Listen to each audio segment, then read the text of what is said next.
Yung present tense na informal kasi napag-usapan na natin, napag-aralan na natin yung formal.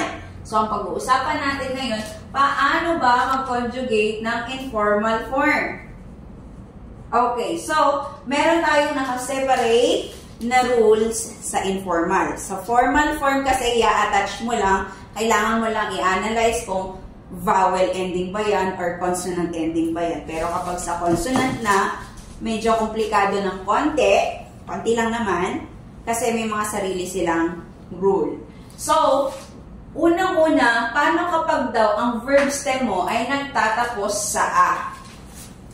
Okay, so verb stem, paano makuha ang verb stem? From dictionary form, just remove the. Okay, pag na-remove mo na yung the, yun na yung tinatawag na verb stem. So, pag nakuha mo na yung verb stem at informal form ang kailangan mong i-conjugate, tingnan mo daw kapag nag-e-end sa a, wala kang babaguhin. So, ang mangyayari daw, retain a and just add yo. That's why yung example natin from kada, naging ka na lamang yung ating verb stem. Nag-e-end siya sa a. That's why wala daw tayong babaguhin. Just simply add yo. Kaya si kada ay naging kayo.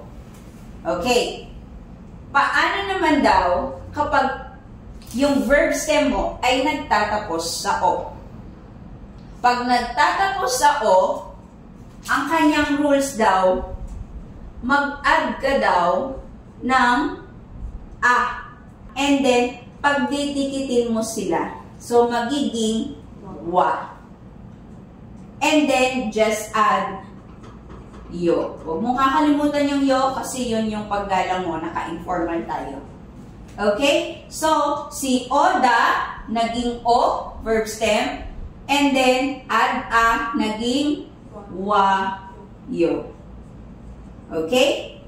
So, pagdating naman sa ha, meron tayong sariling rules sa ha. So, hindi applicable yung rules ni a. Baka mamaya sabihin nyo, Sem, nag-e-end sa a. Pwede ito. So, ang gagawin ko, hayo. So, hindi. Kasi meron tayong tinatawag na hada verbs. Kapag hada verbs, meron silang sariling conjugation. So, kapag na hada verbs ang pinag-uusapan, ano ba yung mga hada verbs? Kumbuhada, yorihada, undunghada, norehada. So, lahat yun, hada verbs. So, kapag na hada verbs ang pinag-uusapan, yung buong ha ang kukunin mo. Hindi ka magde-depend na kasi yung huli niyan, dapat ito yung gagamitin ko. No. Ang kukunin mong buo dyan, yung ha. So, yung buong ha ang i-conjugate natin. So, for example, si kumbuha. So, sabi kasi, kapag daw hada verbs, yung buong ha, kunin mo, and then change into ha, he. So, si ha, i-change mo into he, and then just add yo. So, magiging si kumbuha ay naging kumbuheyo. Naintindihan? Okay. So, ngayon, paano naman daw kapag nag-e-end sa e? Yung ating verb stem ay nag-e-end sa e. So, ang sabi sa rule, si e daw, i-change mo into yo. Ayan. And then, just add yo. Kaya naman si Mashi. Itong si Mashi. Si Mashi, nag-i-end sa wala tayong I. E. Nag-i-end sa E. Kaya, change mo si E into yo. And then, add yo. Kaya, naging mashyoyo si Mashi. Okay? Next. Paano naman daw kapag nag-i-end sa U? Kapag nag-i-end naman sa U, ang sabi, just simply add O. Simply add O. Tapos, itong si U at saka si O, pag dikitin mo, magiging wo. And then, pag nakakuha ka na ng wo, add mo yung yo. Huwag mo kakalimutan yung yo. And then, kaya ang nangyari kay Chuda, naging Chu. Ang ending ng chu ay u. Ayun yun. Just add o and then yo. Kaya naging suoyo. Okay?